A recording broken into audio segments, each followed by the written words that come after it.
Hey folks, Pirate Tiger here, back with more Monster Loves You, and let's jump right in! Woo! I'm brave. Yes, I am. But you fall, and we fall some more, and fall, and you're falling, and other monsterlings are falling! Oh my god! Yes, some of them are crying, and you can't see through the mist. Or is it fog, or clouds, or moans and groans and whispering screams? And where is this? It must be somewhere! You land on smooth, flat stone. Despite the swirling vapor, the floor is dry as a bone. You hear other monsterlings breathing nearby. Some of them are still above you, still falling. Oh my. Now, it would be clever to get out of the way, but it would be kind to try to cushion the fall for other monsterlings. Listen, we survived. There's no reason they can't too. Let's be smart. Let's get out of the way. Well, that did nothing for us. You rejoin some of the monsterlings at the edge of the mist. There are more passages out of here than you can count. Some monsterlings begin to panic, while others look determined. I am going to take charge. No one trusts me yet, but the other monsterlings watch you, curious. I could slash at the others to show them I'm in charge, or I could help everyone work together. Or I could lead the way personally. Now, I am brave, but I don't really need to employ my... I don't need more bravery. I need cleverness, and I suppose I need honesty and kindness as well. But listen, we are who we are. This is how it's going to be. More bravery, yeah. This is just how it is. 60 bravery now, guys. Woo! You strike out with courage and confidence. The other monsterlings follow you, choosing turns and forks at random. But nobody knows that they're random, I hope. You soon walk into a cave full of even thicker mists. Such thick mist. The chamber swirls with mist, smoke, fog, vapor. Except it's not any of those things. It's ghosts! Hundreds of them, large and small. They're everywhere. Spooky. One by one, the pale ghosts begin to turn their attention to you. Their eyes glow different colours. Stand fast. The ghosts speak in many voices, all hollow and distant, all in unison. They ask you, do you fear? I'm going to attack the shit out of them. Roar! You scream and leap! The ghosts are insubstantial, swirling around your claws like nothing at all. Nothing at all? Nothing at all. Stupid spectral monsters. Meh. Ha! They laugh at you and prove that they're not entirely untouchable. Thin tendrils of mist circle your throat and begin to squeeze. Pass out. End of Monsterlinghood. We are so ferocious and so brave. And a little bit clever. It's a good start. And we have 1% respect, which is frankly nothing. It's pants. We need much more. We wake up, thank goodness, inside a well-appointed hovel. This is your home now. What should I be doing? Oh, hello, little man. The more brave, clever, ferocious, kind, and honest you are, the more other monsters will grow to respect you. Gain enough respect, and you might someday affect important world events. Okay. So, let us start life as an adolescent monster. Roar! Acne! Oh my gosh! Is that us? I don't know. I guess it is. I like our little hovel. I love this illustration, by the way. This artwork is gorgeous. It reminds me so much, I'm telling you now, of two things. First of all, the artwork to the... can't remember the name of the developer. They made games called Edna and Harvey and Edna's Big Escape or something. They were point-and-click adventures. Really off the wall and quite disturbing, but very funny. As well as the Deponia trilogy, best point-and-click adventures I've ever played. But it also reminds me of the artwork for the Usborne Puzzle Adventure books, which were amazing books, where you'd have each double page would have a puzzle in it, and it'd be part visual and part text, and they were great books for kids, and I was addicted to those things. Fantastic work. Anyway, moving on. Let us enter the big bad world. Because of course... Oh, Dejobaan Games, hello. Thank you, developer. Oh, is that our Mumsy?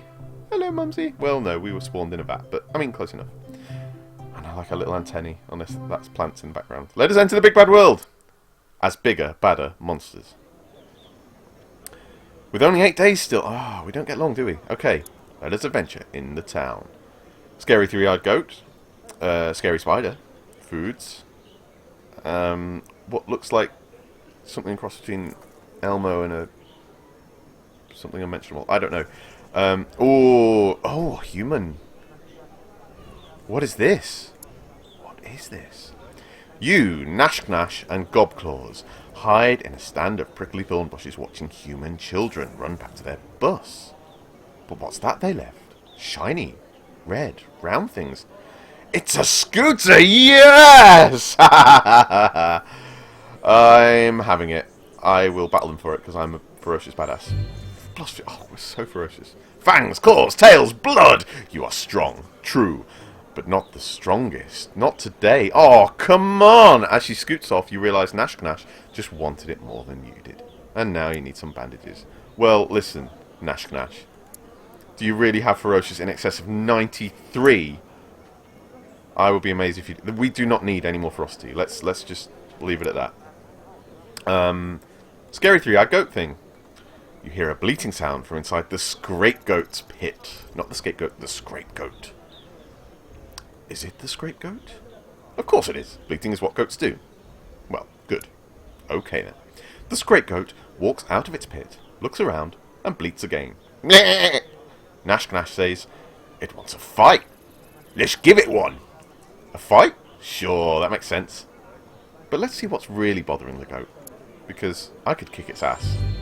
Cleverness and kindness, that is exactly what we wanted. The scapegoat stares at you as you approach it. It bleats again. Looking into the pit, you see that there is no food anywhere. Oh, scapegoat. Oh. Nash shoves you aside and says, "I said let's give it a fight." We could ask Nash not to fight the goat. We could defend the scapegoat, not scapegoat, from Nash. Or we could go get some goat food while Nash gets her fight. No, let's defend the scapegoat, because we are kind. We are +9 kind. We are 12 kind. The scapegoat seems relieved when you step between it and Nash. Nash says, "Okay, I'll fight you instead." But then she always does. So let's give Nash a good tussle and kick her ass. +3 ferocity. We're so badass. You and Nash roll in dirt, kicking up dust and scattering mud and slime everywhere. Soon you're exhausted. But what about the scapegoat? It's retreated back into its pit, where some other monsters are feeding it. It came up because it was out of food. Isn't that thing on a tether? Very good point. When the scapegoat gets hungry enough, it will chew apart its rope so it can forage for food. The elders call this system chomps and balances. Oh, the elders are so wise and witty. So, we gained a bit of kindness, but we're still not very clever. And we're not honest, like, at all. Like, I wouldn't trust us as far as we could throw us, which isn't much, because we are big, bad beasts. 96, oh my god. Maybe those gold coins are 25. Yeah, because that's 75 there, isn't it? Okay. So, this would be, what, 31? 36. Okay, so the silver are 5, copper is 1, gold is 24. Oh, so it goes up in multiples of 5. I see. We've got it now. We've got it. So, let us adventure onwards. Scary spider. You find Blistree crouched in the forest, petting a rather furry spider. Blistree's not very smart, bear in mind, because we stole a bit of her brain. It doesn't look too good. In fact, it's not moving at all. Oh. Well, let's examine the spider first. It's furry, but it should be much furrier. Patches of its stiff hair are falling out. Its eyes are dull and... Did it just cough? You didn't know spiders could cough. Oh, that's sad. They can't. They've got book lungs, but it's still very sad. So, it's not moving at all, and it's clearly not very well. We could encourage Blistree and move on, which would be kind. We could help Blistree help the spider, which would be even kinder. Or we could prod it awake with a stick. Look, we don't need more ferocity. Let's not be jerks. You take a moment to assess the situation. There's a whole web full of equally large spiders in the alley beside Blistree's hovel. Dang. Dang what? They seem tense, and you think they're staring at you. The sick spider shivers. We could feed it, but we could get it some medicine. I think that'd be the cleverest thing to do. Or we could place it with the other spiders. Let's be kind first, and then be smart. You rush off and find the spine doctor. She smirks when you describe the problem and gives you a clay flask full of sticky fluid. 3 drops, no more. Oh, wonderful. Thank you, spine doctor. This is just what we need. As you return, Blistery shouts, "Hurry, it's dying!" You splash some medicine on the little creature. Wait for it. The spider stands up on its 8 legs, coughs, and scurries away with a quick thanks. Blistery fairly beams at you in happiness. Oh, we are plus 15 kind. That's okay, Blistery, you're welcome. We're so smart and kind. Well, we're getting there anyway. This looks like a talky one. We need more clevers and kinds. Greedblitz walks past your stoop. He stops, coughs, and tilts his head. Proudly showing off his Bayes Paul hat. It makes him look ridiculous. What is Bayes Paul? Some human sport involving large wooden bats. Oh, it's something you could see making an appearance in monster culture. We should play some Bayes Paul. Well, we could ask him about the hat. We could be polite and non-committal, or we could tell him it looks spectacular. That would be kind, but it would be dishonest. I don't know what's more important. Let's just ask him first. Let's see what he thinks. Gridblitz says, "I gave a talking fox a whole bushel of rabbits for it." He said it's what all the smartest humans were wearing these days. Monsters walk by, pointing and snickering at the ridiculous chapeau as they do. Now, we could be kind. And kindness is important. But we could be honest. It sort of looks like a duck's face. Kindness or honesty? We have 0 honesty. This is a tough question because do we want to min-max and go for kindness over honesty? I mean, we've already done that in a way with ferocity and bravery. But we don't want anything to be at 0, surely, because that could scupper us. Or maybe, I don't know.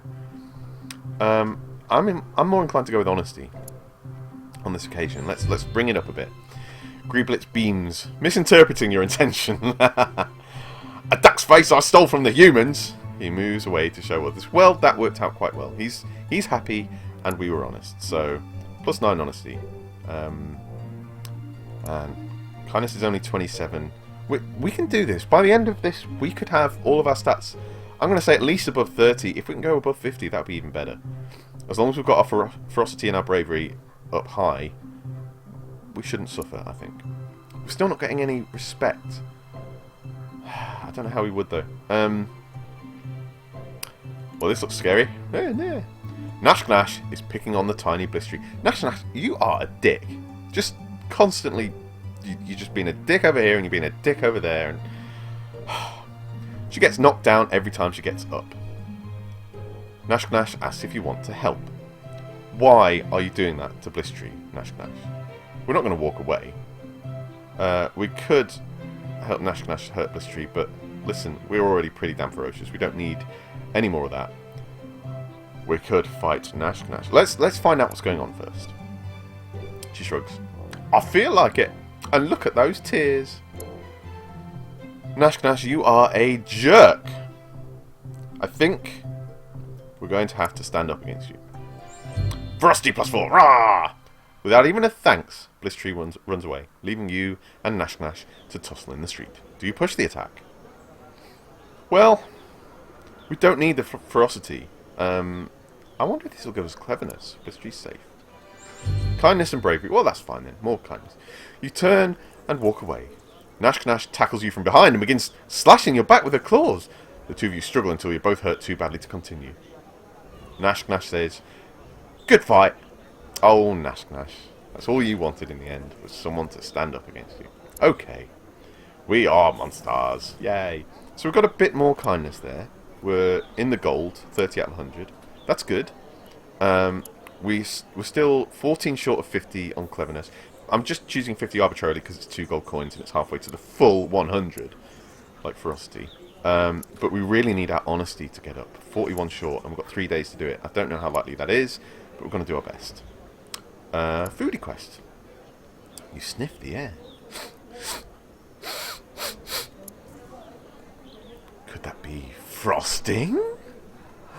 Blotz greets you and Nash Gnash with a fluffy pink cake. Nash Nash says... What was Nash Nash's... Oh, yeah. Blot says he stole this from a human child. How do you three share it? What is frosting? Good question. 3 cups confectioner's sugar, 1 cup butter, 1 teaspoon vanilla extract, and 2 tablespoons whipping cream. Whisk butter and sugar together for 5 minutes. Add vanilla extract and cream. Beat for a minute more. We have a recipe in-game. Take a screenshot, folks. Oh, nice touch. Well done, developers. So, how do we share this frosting, this cake rather, that Blots stole from a human child? First one to the centre wins. Look, we don't need to be brave. Distract the other. That could be clever. Or it's a human cake. Think about it. You know the humans would. Like humans would. Yeah. Okay. Let's go for cleverness. Humans do a lot of things. Sometimes they talk all day, and sometimes they draw circles and cut them up with chalk. So odd, these humans. We could debate it with big words, you know, like humans would. Or we could figure this out using geometry, you know, like humans would. This sounds like a very clever thing to do. +3? Oh, okay. While you scratch out different percentages using dirt and a stick, Nash Nash and Blots eat the cake, leaving you nothing. We learned a little about maths, but I'm not happy with that outcome. Folks, we need to do better. We need to do much better. This is a new one. Thinking? Mistrustful? I don't know. A small crowd gathers in the square. Prudence and Gritmitten are in some sort of argument. Go see what they're arguing about, or ignore the crowd. No, we are totally going to see what they're arguing about. Nash Nash whispers to you. Gritmitten says he saw a human wearing a coat made from a monster's hide. What? What? Prudence said she saw it too, but it was just a costume. You watch the elders discuss the situation, calmly and quietly, with only a little clawing and spitting. We could offer to help resolve the conflict. Which would be, I suppose, kind and honest and clever. Humans are dangerous, leave the elders to it. No, we're getting involved. We are taking responsibility. We are maturing, we're standing up, we're doing our part. Civic duty. We could investigate this by running off to the human city of Carmen, which would be super brave and fascinating. City of Carmen, eh? Or we could listen to the debate more. I want to be clever, I want to be kind, but honestly, this sounds too much fun. Let's go to the human city. Not very clever, okay. But very brave. You set out, but before you're halfway through the whale mist, you find yourself caught. Hamrag shakes you and tosses you to the ground. We could give in to Hamrag's authority. We could. Screw that. Fight Hamrag! He holds you back with one paw until you grow tired. Oh. Hamrag says, You know better than to go so close to humans. You're too young. He drags you back to Omen and leaves you there. Damn it. The debate rises into shouting and rock throwing a few times, but it's mostly civil. Prudence keeps her shaking her head and smiling, as though Gritmitten is a fool or a monsterling. What does that do to Gritmitten's temper? I wonder. That makes Gritmitten's temper flare like lightning, naturally. Let's keep watching and keep listening. Gritmitten says humans have made clothing out of monsters. Prudence insists that he's mistaken. Neither shows any sign of backing down. The other elders wander away. Perhaps now the arguers would listen to us. Yeah, maybe. I wonder if there was nothing we could do earlier to sort of gain anything. Just because it was still a monsterling and they don't really care. They do seem to be paying attention to you, yes. Now, we could mess with them, which would be very dishonest, but quite fun. We could support Gritman because he's smart, or we could support Prudence because she's smarter. She is smarter, and I think we need to be smartest. So, cleverness plus 15. Oh, feels so good. We're now over 50 clever. Prudence nods to you and says, See, I'm always right. Humans wear clothes all the time. This fool just thinks some animal's hide is from one of us. Some slimy animal, perhaps. Yeah, like a big furry snail. Oh, yeah. Okay, maybe she wasn't right. But she's just smart. I don't know. Ugh. Listen, we've got a cleverness over 50. And we are supremely ferocious. We are the baddest of asses. We're pretty damn brave as well. 81 is great.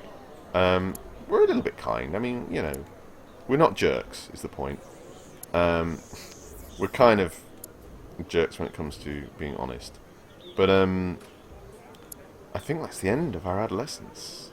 Our adolescence is fleeting. It's true. It's true, narrator.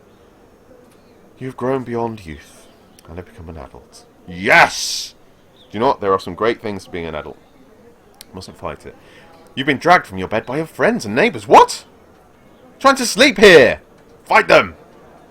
What, who, the, where, why now? Yeah, no, I don't like getting dragged from my bed when I'm asleep. They surround you and hold you down, not ungently, until you stop struggling. Okay, fine, what is this? Hazing? The neighbours throw you into the centre of a great circle of monsters, all older than you.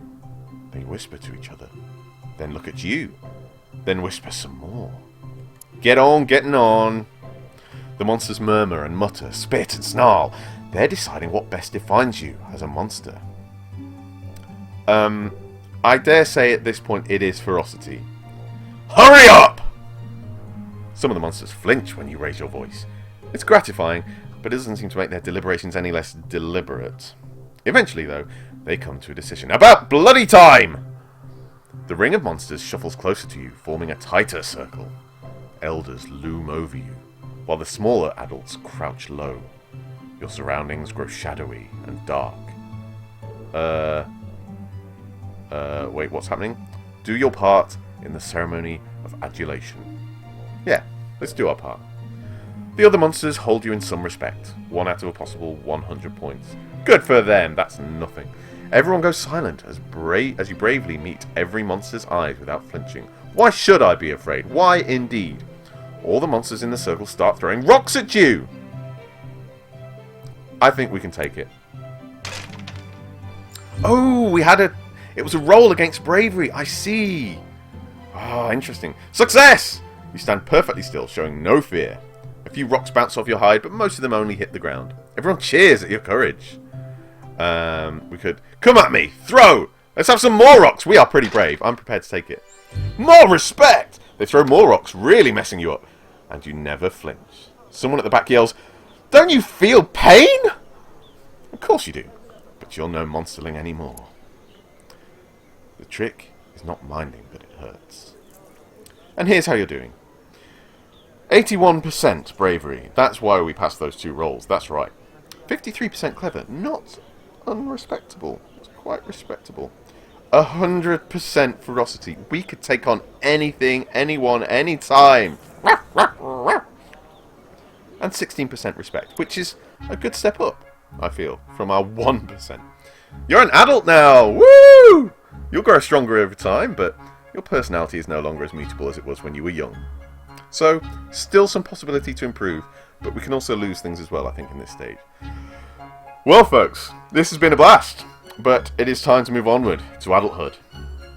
Join me in the big scary grown-up world next time. Bye!